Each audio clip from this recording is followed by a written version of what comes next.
Hi, I'm Hannah. Welcome to Savage Reads. I have a very fun video today. I want to share some of my very favorite nonfiction books. I thought I would go through some of the nonfiction books that I have read in the past 7 years or so, and I went through all of the books that I gave 5 stars, thought were amazing, and it was quite a list of great nonfiction books. I have whittled it down to 24 books that not only were excellent reads and very informative, but I feel like have impacted how I view the world. And so these are books that not only are great, but my whole worldview has changed. The way I look at things has changed after reading these books. And so I am really excited to talk about some of these. These are some amazing books and I highly recommend all of them. So let's jump into that. So let's talk about the first few books. They're focused a little bit on war. One of the most impactful books that you can read about the end of World War II is Hiroshima by John Hersey. And this is following what happened in Hiroshima right after the first atom bomb was detonated. And it is hard to read, but it's things that you need to know. This feels like a very first-hand account.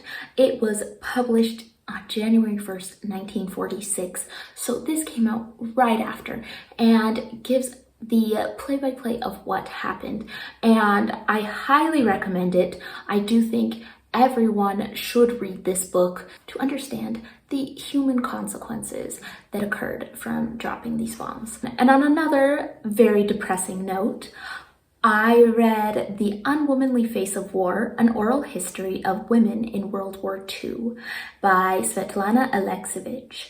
And this is a history of women in World War II across Europe and Russia. Not only is it a perspective of World War II that I feel like I haven't seen elsewhere, it was so powerfully written and had so many different experiences. Now going back to before World War II, we have Red Famine, Stalin's War on Ukraine by Anne Applebaum. This was an excellent book talking about how nearly 4 million Ukrainians died of starvation, and there wasn't a real reason for it. The famine was orchestrated and was an attack on Ukraine, and the information was suppressed. And going through and understanding this history, I feel like is not only very important in understanding Ukraine before World War II, but understanding Ukrainian and Russian politics nowadays. Now on to adoption. I read the book The Girls Who Went Away, The Hidden History of Women Who Surrendered Children for Adoption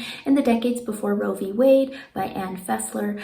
And this book was talking about women who were coerced into giving up their children, and that wasn't necessarily what they wanted.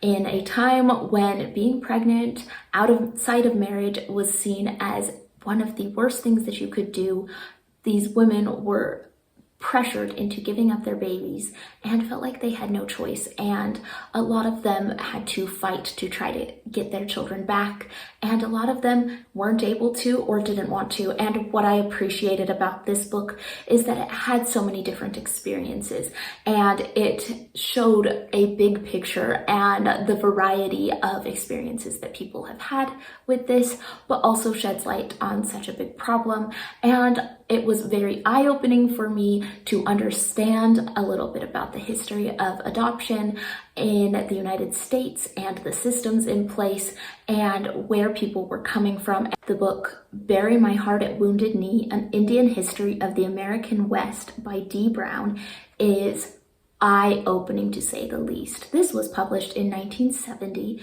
and it is following the history of the American West, but from the perspective of Native peoples, and it was eye-opening to change the narrative of what you might normally think of settlers and cowboys going out to the West, but it also was hard to read.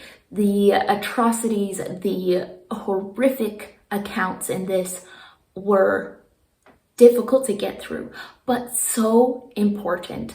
And this is a very important story to be told. It follows the systematic destruction of Native peoples. With that book following the systematic destruction of Native peoples, we move into a book that talks about the systematic oppression of peoples in the US.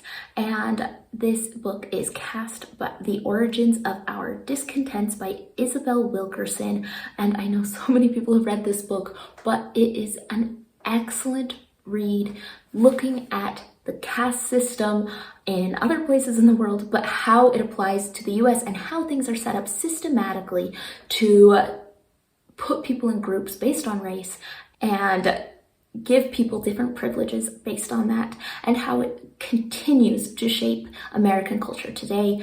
This book was a really great way to change how you view what racism is, what this actually means, and look at the system as a whole. Speaking of more unfair systems, we have The Cost of Free Land, Jews, Lakota, and an American Inheritance by Rebecca Clarren. And this is going into the question of whose land do you live on in the US? And the author shares a very personal story throughout this book about her own family and the benefits that they have from living on Native lands and what we can do about it moving forward. Now, moving on to a little bit about the justice system. I read 3 books that really made you think about the death penalty, and I feel like all of them left quite the impact. The first one I'm going to talk about is Dead Man Walking, the eyewitness account of the death penalty that sparked a national debate by Helen Prejean. And I thought that this was very excellent because it was Helen Prejean as a spiritual advisor to men on death row who have committed horrible crimes, and she is advocating for an end to the death penalty. And I loved her perspective of these men that, yes, some of them are just reprehensible people, but that does not mean that we should kill them. And I loved her perspective and her strength and her advocacy for people's humanity. Now, along with that, I also read Just Mercy by Bryan Stevenson. Just Mercy follows Bryan Stevenson, who is a lawyer who helps to defend people who are on death row. And unlike the last book, I feel like this book focused a lot more on the broader statistics and was really helpful that way because it talked about how many people are innocent who end up being on death row, how many people are unfairly put on death row because of racial prejudice and bias, and the difference in sentencing depending on who you are and how much money you have. I thought that was really interesting, along with all the cases of the people that he worked with to try to save from the death penalty. So this one was really touching, and I stumbled upon this one because I had read The Sun Does Shine, How I Found Life and Freedom on Death Row by Anthony Ray Hinton. And this is a memoir of Anthony's time on death row as an innocent man who had been convicted and sentenced to death, and his hope and his perseverance through the most horrible circumstances was very inspiring and led me to read those other ones. Now for a few other fantastic historical books. We have King Leopold's Ghost, A Story of Greed, Terror, and Heroism in Colonial Africa by Adam Hochschild, and this was published in 1998. This is following the genocidal plundering of the Congo and is eye-opening and positively horrific, but absolutely an essential read. This is a fantastic and harrowing book that really brings to light the horrors that were committed in the Congo. Any nonfiction list would not be complete without some books from Patrick Radden Keefe, and I read Say Nothing, A True Story of Murder and Memory in Northern Ireland, and this is following a little bit of the history of the IRA and what happened in Ireland, and honestly, I didn't know very much about it going into this book, but since reading this book, I really want to learn more, and I have been very interested. It is compelling and hard to put down, and so interesting to see these different people and the things that they were willing to do and the things that they were willing to cover up and look away from. Another one I really enjoyed was The Woman They Could Not Silence, One Woman, Her Incredible Fight for Freedom, and the Men Who Tried to Make Her Disappear. And this is about a woman who is committed to an insane asylum by her husband. And this was so eye-opening to see some of the abuses that were committed against people who are mentally ill or perceived to be mentally ill, and what has happened in some of these past institutions. And so very important topic and well written, couldn't put this one down. The next two books are some science books that I think are wonderful, and they are both by Siddhartha Mukherjee, and it's The Gene, An Intimate History, which goes through the history of genetics and what that means for us in the future. And the other book is The Emperor of All Maladies, a biography of cancer, and it is fascinating to look back on the treatment of cancer and how it has changed over the years, and what kinds of treatments and what types of treatments are being developed, and it is incredible to read. On to a book about death. I really loved Smoke Gets in Your Eyes and Other Lessons from the Crematory by Doughty.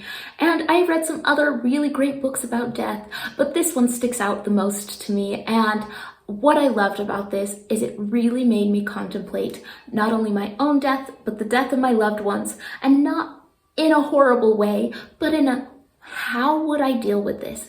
What is meaningful to me? What do I need to do to prepare for these eventualities? And I really appreciated that. The next two books are about the opioid epidemic in the US, and the first one is Dreamland, The True Tale of America's Opiate Epidemic by Sam Quinones, and this is an in-depth look at how opioids have spread across the United States and how they have become so ubiquitous.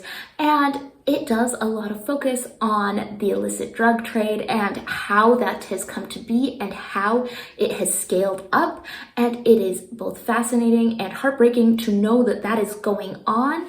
I also enjoyed Empire of Pain, The Secret History of the Sackler Dynasty by Radden Keefe, and this one went more into depth on the history of Purdue Pharma, pushing of opioids as a safe and non-addictive pain management tool, and the unscrupulous practices that went into that. And so with both of these books together, I feel like you get a really good basis to understand what is happening with the opioid epidemic and why it has happened. The next few books are rather heavy. They are a few of the books that have stood out the most to me that have touched on rape culture. So the first book was Missoula, Rape and the Justice System in a College Town by Jon Krakauer. And this is going into depth about a series of sexual assaults at the University of Montana. And it is just as heavy as you would expect it to be, but also understanding the systems that are put in place that allow this kind of thing to happen is so important. I also read She Said, Breaking the Sexual Harassment Story That Helped Ignite a Movement by Jodi, Cantor, and Twohey. This is talking about Harvey Weinstein and understanding what happened and why it was allowed to continue when so many people knew that this was happening and occurring. And it goes into the rise of the Me Too movement. And this was a powerful, powerful read. Now, on the same lines, Know My Name by Chanel Miller is a memoir, and it is one of the best memoirs I have ever read. And she talks about her sexual assault on a college campus and what came after, and understanding what the justice system puts victims through. It really helps you understand how these kinds of crimes become underreported and how the system allows them to continue happening. So these three books, there are more, but these are three of the most powerful ones that I have read. Now on to some books that really opened my eyes to the ways that people can scam each other. We have Bad Blood, Secrets and Lies in a Silicon Valley Startup by Jon Krakauer. This is the story of the company Theranos and their CEO Elizabeth Holmes, and how the whole thing was basically a con to defraud investors. And it was fascinating and eye-opening. Another great one is Billion Dollar Whale, The Man Who Fooled Wall Street, Hollywood, and the World by Tom Wright and Bradley Hope, and going into how this man was able to con so many people out of so much money is just incredibly fascinating. Let's lighten it up a little. We have Ballad of the Whiskey Robber, a true story of bank heists, ice hockey, Transylvanian pelt smuggling, moonlighting detectives, and broken hearts by Julian Rubinstein. And this was just a fun one. It is nonfiction. It is giving the history of a criminal in Eastern Europe. It has been quite a while since I read it, but this is the book that made me want to read more nonfiction. I read this and thought, oh, so nonfiction can be this? Then I'm gonna read more. So I loved it for that. It's always gonna have a place in my heart as being influential in making me want to read more nonfiction. It was interesting. It had its moments of being funny. It had a great narrative that was pulling you through. I really enjoyed it. And those are 24 of the most impactful nonfiction books that I have read in the past 7 or so years. So if you have any thoughts on these books, let me know in the comments down below, along with any recommendations for nonfiction books. What books have stuck with you for years? Let me know, and I will see you all on the next one.